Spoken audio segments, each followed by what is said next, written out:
you're safe.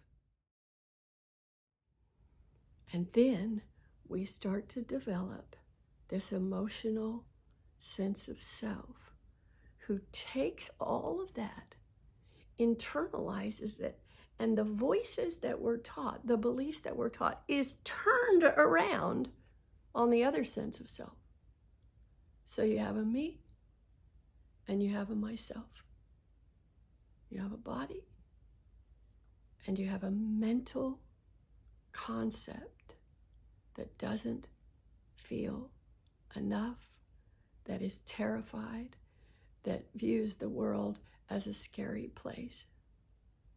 And the lens of attention narrows onto movement, and it narrows in an emergency state.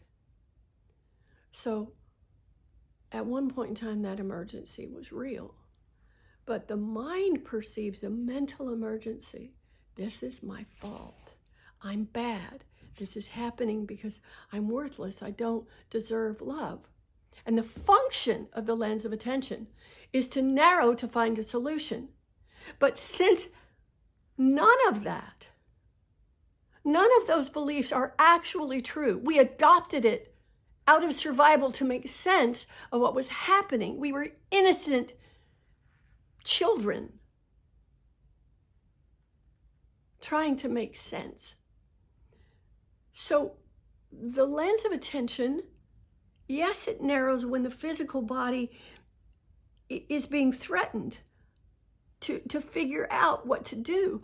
But the lens of attention does exactly the same thing when mentally it's perceived it's my fault. I'm not enough. That lens of attention narrows to solve the problem. But since it's not a problem really, since it's a mistake made by a thought, that lens of attention stays atrophied in an emergency state, looking for a solution to a problem that never existed. That I'm not lovable, that I'm unworthy, that something's wrong with me. All of those limited beliefs that we made up as children in order to make sense of our environment and to protect ourselves. Now the next step is this cramped up body, hypervigilant, can't take a deep breath, can't even see the well-being of the moment because it's so protected. And to the degree of the trauma, to the degree of the chaos, is to the degree of the contraction, both mentally and physically. So you have me is contracted, and you have myself, the body. These are the objects. Now, narrow objective attention. This is the object.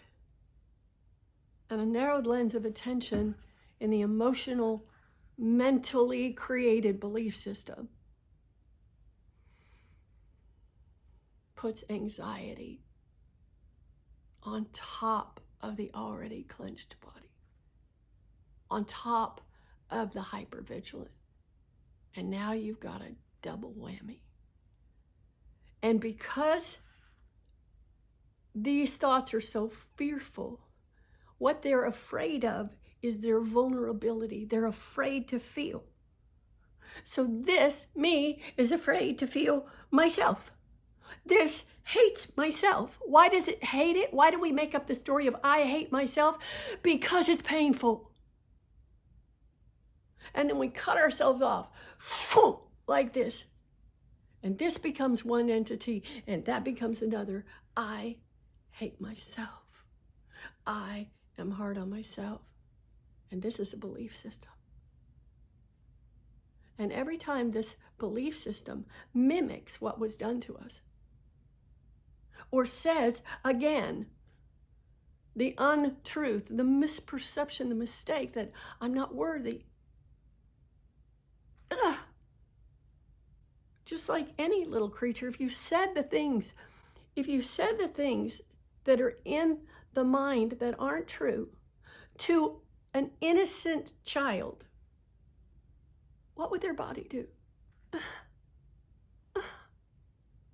And we had no one to tell us what was actually happening. To say, don't believe that. You're safe.